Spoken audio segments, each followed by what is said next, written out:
Ito, pakinggan natin yung video ah. Ako dito, hindi naman ako, hanggang doon lang din ako sa ano eh.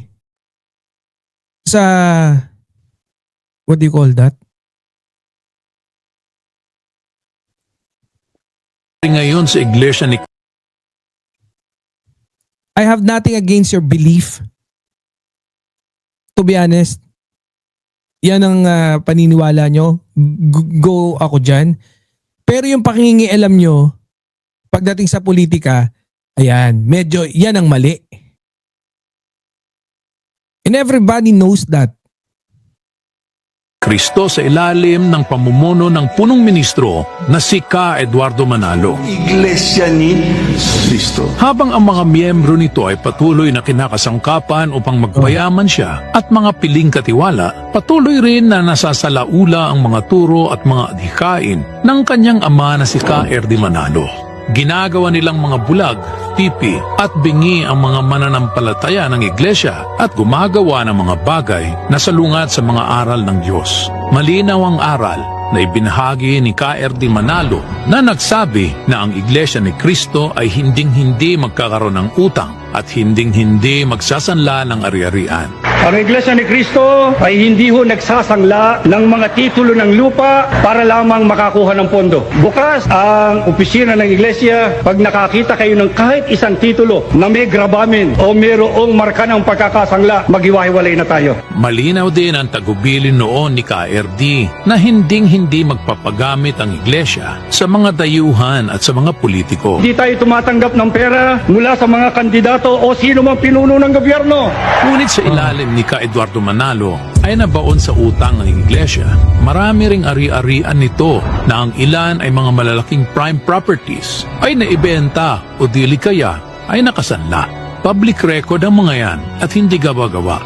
Ang masakit ay galing sa dugo at pawis ng mga kaanib ang mga ari-arian na pinagbebenta at ipinagsasanla ni Ka Eduardo Manalo habang ang kanyang pamilya at iilang katiwala ay namumuhay ng marangya. Lumalabas na umutang ang pamunuan ng Iglesia ni Cristo ng 1.3 billion. Ako, hanggang dyan, okay ako. I have nothing against that.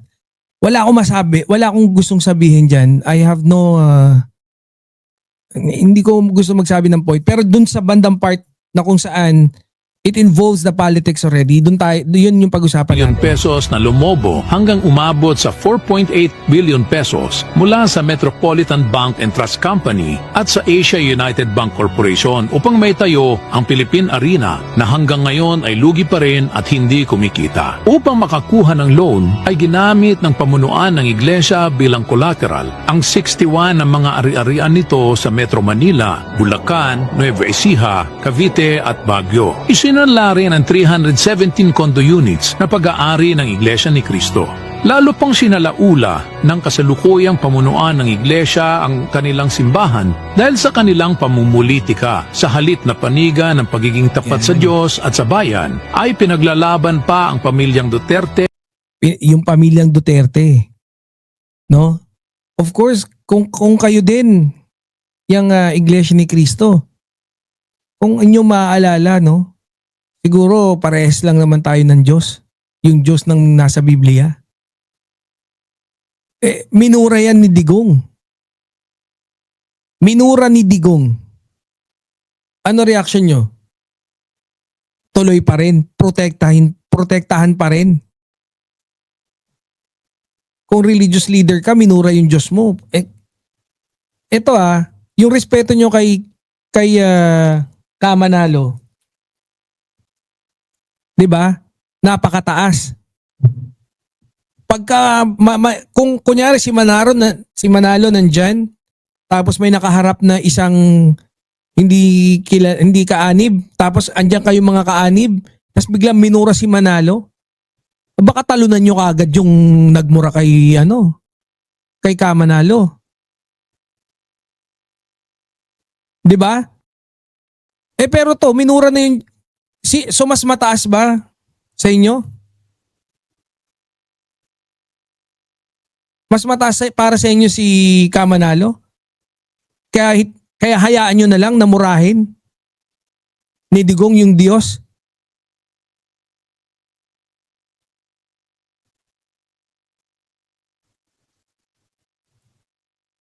Oh,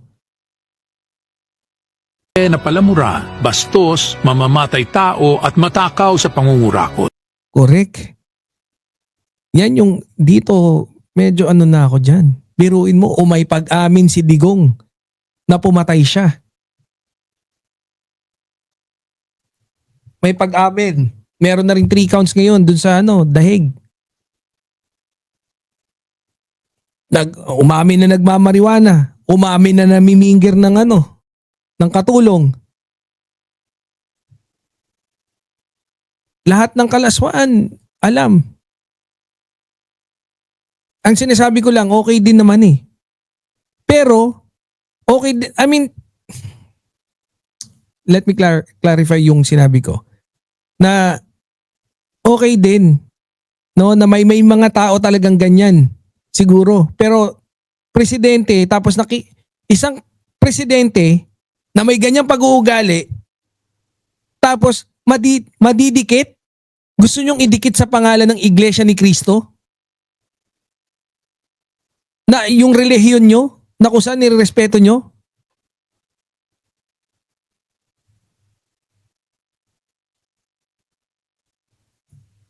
Yun ang Yun yung problema. Binubuyo pa nila ang kanilang mga kaani para mag-rally upang suportahan si Vice President Sara Duterte na hanggang ngayon ay hindi may paliwanag kung paano niya nilustay ang 125 million pesos na intelligence fund sa loob lamang ng 11 days. Hindi rin niya maipaliwanag kung sino-sino sina Mary Grace Piatos at ang libo-libo pang mga imbentong pangalan na tumanggap ng Ayan ba? daan-daang milyon. Hiningan nyo ng transparency nga naman. Oh. Hiningan nyo ba? O wala lang? Na kung saan yung administrasyon ngayon ng ginagawa na yan, anong klaseng transparency pa trip nyo? Na Confidential Intelligence Fund. Nakakasulasok din ang ginawang alyansa ng kasalukuyang pamunuan ng Iglesia ni Cristo kay Apollo Kibuloy, ang nagpapanggap na Son of God at pinuno ng Kingdom of Jesus Christ na Oh. Paano yan? Siya na raw si Di ba? Siya raw anak ng Diyos. Siya na yung inappoint. O di kapatid to ni Kristo, ng Panginoong Kristo. Di yung iglesia nyo, kapatid si Apollo. Di ko alam. Anyways, ang sinasabi ko lang, eto ngayon nakakulong to.